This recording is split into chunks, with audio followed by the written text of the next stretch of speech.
अनुराग भदौरिया जी, आपसे पूछना चाहती हूं, क्या Rahul Gandhi leader of opposition with cabinet rank रह सकते हैं और इंडियन स्टेट के खिलाफ इस तरह की लड़ाई लड़ सकते हैं? क्या हम इस देश की संप्रभुता को सवाल उठा रहे हैं? क्या हम इस देश के इलेक्टोरेट पे सवाल उठा रहे हैं? क्या इस देश में जुडिशरी नहीं है? क्या Rahul Gandhi as leader of opposition, CBI, election commission, chief information commissioner, इन तमाम ऐसी पोजीशंस पर, चीफ विजिलेंस कमिश्नर, क्या इनकी नियुक्ति पर नहीं बैठेंगे? ये बार बार कहते हैं कि इंस्टीट्यूशंस फ्री नहीं हैं। क्या अब राहुल गांधी को रिजाइन नहीं कर देना चाहिए? क्या इन नियुक्तियों पे उन्हें नहीं बैठना चाहिए? आज सवाल तय करना पड़ेगा। आप लड़ भी रहे हैं इंडियन स्टेट से और इंडियन स्टेट का पूरा प्रोटोकॉल भी उठाना चाहते हैं, कैबिनेट मंत्री का रैंक भी उठाना चाहते हैं। यह कैसे हो सकता है?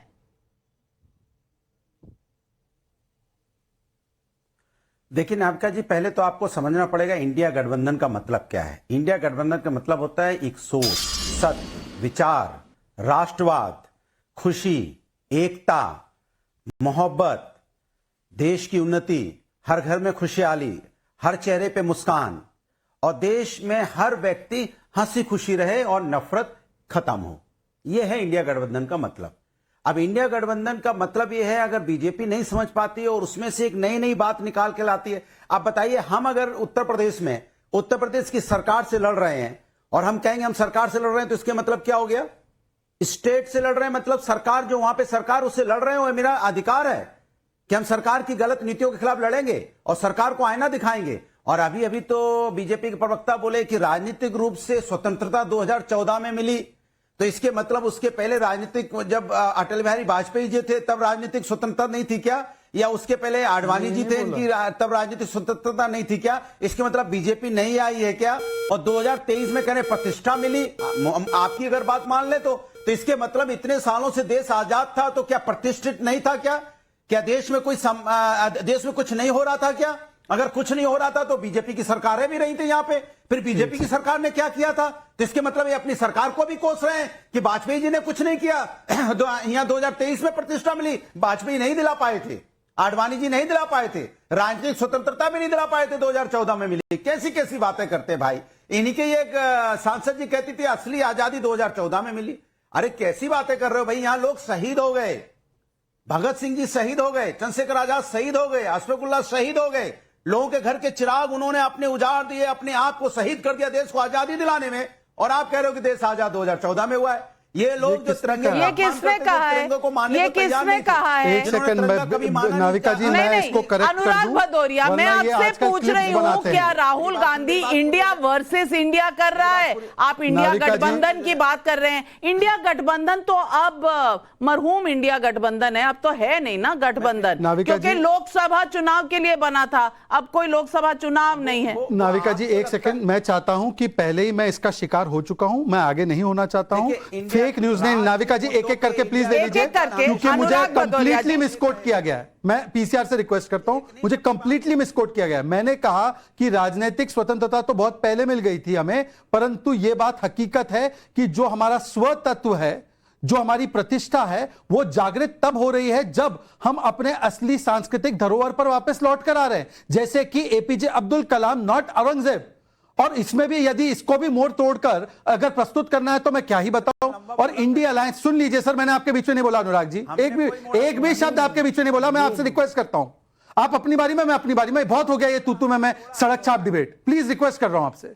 मैं आपसे पूछा, आपने अभी बोला इंडिया अलायंस बहुत अच्छा कर रहा है। अरे करिए इंडिया अलायंस। कहां है पंजाब में, कहां है बंगाल में, केरल में कहां है, दिल्ली में कहां है आपका इंडिया अलायंस? और यूपी में है तो कांग्रेस को एक आध दे देते बाइपोल की सीट। आखिरी बात, और स्पेसिफिकली जवाब चाहता हूं, बाकी सब तो छोड़ दीजिए। इंडियन स्टेट और इंडियन गवर्नमेंट में अंतर है।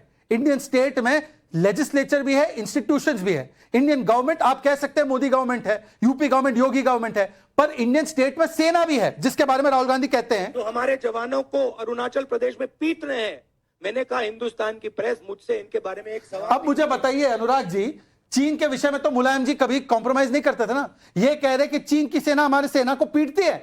अनुराग जी बताइए, ये इंडियन स्टेट, इंडियन सेना, इंडियन इंस्टीट्यूशन के खिलाफ सुपारी लेने का ये कौन सा सोरोस वाला एजेंडा है? आप साथ में इसके बोलिए अनुराग जी। अब मैं बोलूं अपनी बात, अगर जी। नाविका जी आपकी इजाजत हो तो। बिल्कुल इजाजत है, देखिए बोलिए। नाविका जी, चाइना की जब भी बात होती है तो हम डंके की सुनिए, चाइना की जब भी बात होती है तो हम डंके की चोट पे कहते हैं कि चाइना मेरा दुश्मन नंबर 1 है। भारतीय जनता पार्टी कहेगी चाइना मेरा दुश्मन नंबर 1 है।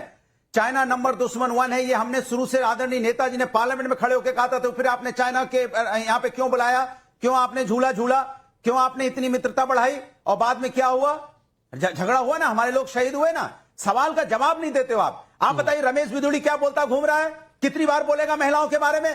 क्या आतिशी जी आम आदमी पार्टी की लीडर हो सकती है लेकिन देश की सम्मानित नागरिक भी है, महिला भी है, अब उनको हिंदी बोल देगा और आप चुप बैठे रहोगे? कहीं पार्लियामेंट के अंदर में कुछ बोलेगा, कभी किसी के और हम बोलना नहीं चाहते क्या किसी के बारे में और बोला था कि कैसे कैसे शब्दों को इस्तेमाल कर रहा है, और आप कह रहे हो ये व्यक्ति क्या हिंदुस्तान की संस्कृति संस्कार को अपना रहा है? ये आपके संस्कृति संस्कार है भारतीय जनता पार्टी? मुझे तो आप सिर्फ इतना बता दीजिए अनुराग भदौरिया जी, अनुराग भदौरिया जी, क्या आप समझते हैं राहुल गांधी ने जो कहा कि उनकी लड़ाई इंडियन स्टेट से है, यानी कि इस देश की आर्मी, इस देश की नेवी, इस देश के एयरफोर्स, इस देश की कोर्ट्स, इस देश की जुडिशरी, इन सब से है?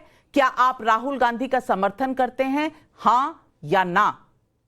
जितना हां या ना? जितना मैं समझा हूं उतना यह है कि हम सरकार, सुन लीजिए, हम सरकार से लड़ रहे हैं। सरकार जो अन्याय कर सरकार रही का है, मतलब होता है, और मैं समझती हूं आपको इतना अंग्रेजी, इतनी हिंदी तो आती है कि सरकार का मतलब होता है इंडियन गवर्नमेंट, इंडियन स्टेट होता है जो पूरा गवर्नमेंट का जो स्ट्रक्चर है जिसमें राज्य की सरकारें भी आती हैं। अगर आपको इतना भी नहीं पता, अगर पॉलिटिकल साइंस का इतना भी इल्म आपको नहीं है, तो आप पॉलिटिक्स में क्या कर रहे हैं, राहुल गांधी क्या कर रहे हैं, मैं नहीं जानती। लेकिन देश की जनता आज इस सवाल से नहीं हटने वाली। और मृत्युंजय जी, मेरा सवाल आपसे भी यही है, क्या आपकी लड़ाई नरेंद्र मोदी से है या आपकी लड़ाई भारत से है? क्या आपकी लड़ाई नरेंद्र मोदी की सरकार से है या आपकी लड़ाई इस देश के आर्मी से है, इस देश की जुडिशरी से है, इस देश के सारे जो इंस्टीट्यूशंस हैं जिसमें सारे स्टेट गवर्नमेंट्स भी आते हैं, क्या इससे है? मैं पूछना चाहती हूं, पूरे तंत्र से लड़ रहे हैं या नरेंद्र मोदी से लड़ रहे हैं, नरेंद्र मोदी सरकार से लड़ रहे हैं? देखिए नाविका जी, हमारी लड़ाई भाजपाई से है, हमारी लड़ाई दंगाई से है, हमारी लड़ाई उन्मादी से है, हमारी लड़ाई विध्वंसकारी शक्तियों से है, हमारी लड़ाई है नफरत फैलाने वालों से। यही तो लड़ाई है।